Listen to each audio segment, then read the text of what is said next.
Let's talk about total parental nutrition. তো total parental nutrition মানে হচ্ছে আইভি থ্রুতে এসেনশিয়াল নিউট্রিয়েন্টসগুলো সাপ্লাই করা বাইপাসিং দ্য ডাইজেস্টিভ সিস্টেম। এবার প্রিভিয়াস ইয়ারে যেটা মেনলি কোয়েশ্চেন এসছে সেটা হচ্ছে কমপ্লিকেশনস অফ টিপিএন। তাহলে কমপ্লিকেশনস অফ টিপিএন যদি আমি দেখি তাহলে 3 রকম হতে পারে। একটা হচ্ছে সাইটে কমপ্লিকেশন হতে পারে, তো কার্ডিয়াক ডিসরিদমিয়া, নিউমোথোরাক্স, ক্যাথেটারে ইনফেকশন হতে পারে এবং এয়ার এম্বোলিজম হতে পারে। মেটাবলিকের মধ্যে কি আছে? হাইপার গ্লাইসেমিয়া, যেটা হচ্ছে মোস্ট কমন। ওকে, বেশি হয়ে গেল। হাইপার যদি হয় তাহলে হাইপো হতে পারে। রিফিডিং সিনড্রোম হতে পারে, অভুক্তকে বহুদিন পর খেতে দেওয়া হয়েছে, অথবা ট্রেস এলিমেন্ট যেগুলো আছে সেগুলোর ডেফিসিয়েন্সি হতে পারে। তারপর হচ্ছে লিভার ডিসফাংশন, যেটা লিভারের তো প্রবলেম হবেই, তো লিভার ডিসফাংশন, ফ্যাটি ইনফিল্ট্রেশন এবং gallstone. Okay, dysarrhythmia, infection, air embolism, hyperglycaemia, hypoglycaemia, refeeding syndrome, লিভারের প্রবলেম আর গলস্টোন। এবার রিফিডিং সিনড্রোমটা কি?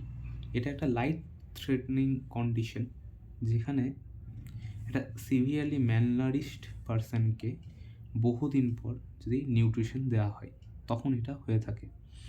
এর ফলে কী হয়? মানে rapid introduction of carbohydrate leading to significant metabolic and electrolyte imbalance. ফলে কী হয়? হাইপোক্যালেমিয়া, পটাশিয়াম কমে যায়, ম্যাগনেসিয়াম কমে যায় এবং ফসফেটও কমে যায়। তো ঠিক আছে, তিনটেই কমে যায়। এর ফলে কী হবে? ইডিমা হবে স্বাভাবিক, ফ্লুইডের ওভারলোড হবে এবং কনজেস্টিভ হার্ট ফেলিয়ার হবে। তাহলে এটা প্রিভেনশন, মানে এটা ম্যানেজমেন্ট কী করে করবো? সেটা হচ্ছে অবভিয়াসলি ধীরে ধীরে খাবার দাও, মনিটর করো এবং অ্যাডজাস্ট করো, সেই মতো তিনটে জিনিস। প্রিভেন্ট কীভাবে করবো? প্রথমে আমি আইডেন্টিফাই করব যে পেশেন্টদের এটা হতে পারে, অর্থাৎ সিভিয়ারলি ম্যালনারিশ পেশেন্টকে আমি আইডেন্টিফাই করব। তারপরে গ্র্যাজুয়াল ফিডিং করব। কত gradual? 10 kilo calorie per KG per day থেকে শুরু করব এবং আর 4 থেকে 7 দিনের মধ্যে বাড়াবো। ইলেকট্রোলাইটগুলোকে মনিটর করব, সাপ্লিমেন্ট দেবো, প্রপার ভিটামিনস, মিনারেলস এইসব, including the thiamine to prevent Wernicke's, encephalopathy. Okay, আর ফ্লুইডের ব্যালেন্স দেবো, এক্সেসিভ ফ্লুইড যেটা আছে সেটা আমি দেবো না। That is the entire complication of TPM. এটা হচ্ছে শর্ট নোট এসছে আগে। এবার হচ্ছে টিপিএনের টাইপস এবং কখন দেওয়া হয় না দেওয়া হয়। টিপিএম কেন দেবো? অবভিয়াসলি আমি একটা দেবো এনার্জি প্রোভাইডের জন্যে, টিস্যু রিপেয়ারের জন্যে, বডি টেম্পারেচার করার জন্যে এবং প্রোটিন ব্রেকডাউনকে কমানোর জন্যে, আটকানোর জন্যে। তাহলে এখন কাদের কাদের দেওয়া হতে পারে? এটা ইন্ডিকেশন কী কী?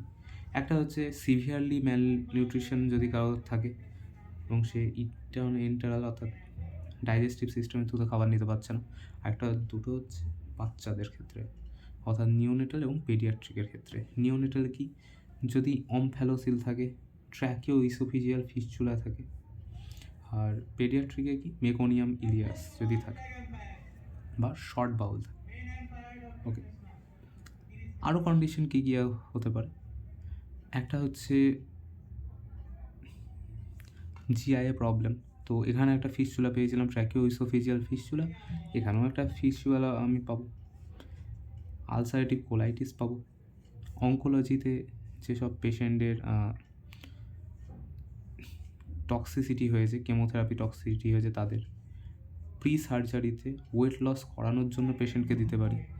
এবার ক্রিটিক্যাল কন্ডিশন যেমন প্যানক্রিয়াটাইটিস, হ্যাঁ, এইসব প্রবলেমের ক্ষেত্রে আমি দিতে পারি। এটা কন্ট্রা ইন্ডিকেশন কী কী? একটা হচ্ছে যদি হিমোডাইনামিক ইনস্টেবিলিটি থাকে, ইমব্যালেন্স থাকে ইলেকট্রোলাইটের, আর যদি প্রোগনোসিস that doesn't support parental nutrition হয়। তাহলে টেকনিক কী কী? একটা হচ্ছে সেন্ট্রাল, একটা হচ্ছে পেরিফেরাল প্যারেন্টাল নিউট্রিশন।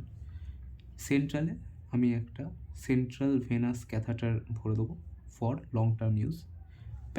পেরিফেরালে আমি পেরিফেরাল লাইনের থ্রুতে কত দেবো?